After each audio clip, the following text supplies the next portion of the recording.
Likewise, Representative Ilhaan Omar.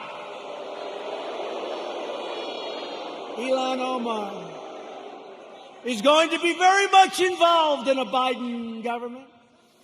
They will put this hate-filled, America-bashing socialist front and center in deciding the fate of your family and deciding the fate of your country. I don't think so. She would like to make the government of our country just like the country from where she came, Somalia. No government, no safety, no police, no nothing, just anarchy. And now she's telling us how to run our country. No, thank you. And I think we're going to have a big victory in the state of Minnesota because they've had it. They've had it.